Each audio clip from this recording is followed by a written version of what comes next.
बहुत समय पहले की बात है। ढोलकपुर गांव में रोशनी और प्रीति नाम की दो बहनें रहती थी। रोशनी बहुत ही समझदार और अच्छे स्वभाव की लड़की थी, जबकि दूसरी तरफ प्रीति बिल्कुल भी अच्छे स्वभाव की लड़की नहीं थी। कुछ समय पहले उनके माता पिता की मौत हो गई थी।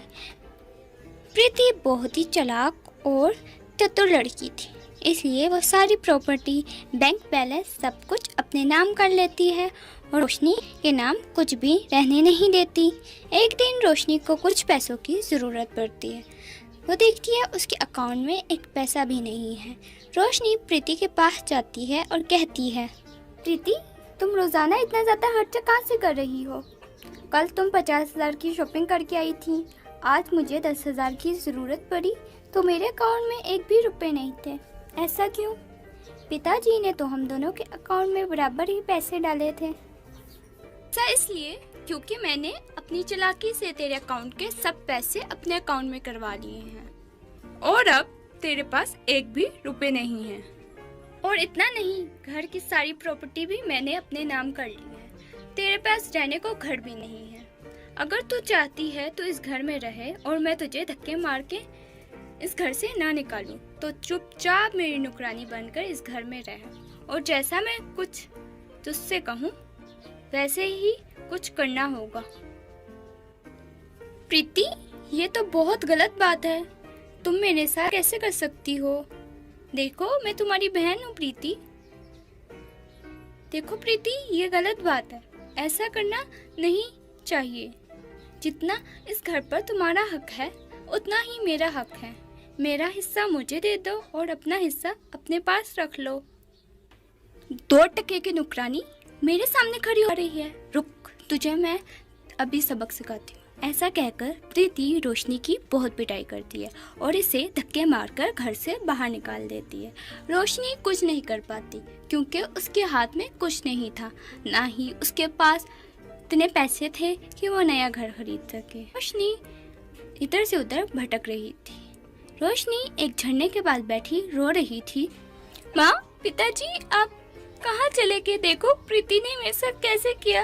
अब तो मेरे पास घर भी नहीं है, मैं कहाँ जाऊँ? ऐसा कहकर प्रीति जोर जोर से रोने लगती है तो उसको आवाज़ आती है। वो आवाज़ जादुई लहंगे की झरने की थी, जिसमें से बहुत सारे सुंदर सुंदर लहंगे बहकर नीचे आ रहे थे। जादुई झरने से आवाज़ आती है, ए लड़की, तुम उदास क्यों हो? क्या हुआ? रोशनी सारी बात जादुई झरने को बताती है। रोशनी झरने को बताती है, मेरी बहन प्रीति ने सारे अकाउंट, प्रॉपर्टी, पैसे अपने नाम कर लिए हैं और मुझे धक्के मारकर घर से बाहर निकाल दिया है और मेरे पास अब तो घर भी नहीं है। मैं किस घर में रहूं? प्लीज़ जादुई झरने, मेरी मदद करो। ठीक है रोशनी, तुम उदास मत हो, मैं तुम्हें एक जादुई लहंगा देता हूँ। तुम्हें हमेशा लहंगे मिलते रहेंगे, उससे जितने चाहो उतने लहंगे मांग सकती हो। जादुई झरना कहता है, मैं तुम्हें एक जादुई लहंगा देता हूँ। ऐसा कहकर जादुई लहंगे का झरना एक जादुई लहंगा रोशनी को देता है। रोशनी वो जादुई लहंगे से बहुत सारे लहंगे मांगती है और उसे बाजार में जाकर बेचने लगती है, जिससे रोशनी को बहुत सारे पैसे मिलते हैं। रोशनी उन पैसों से एक घर खरीदती है।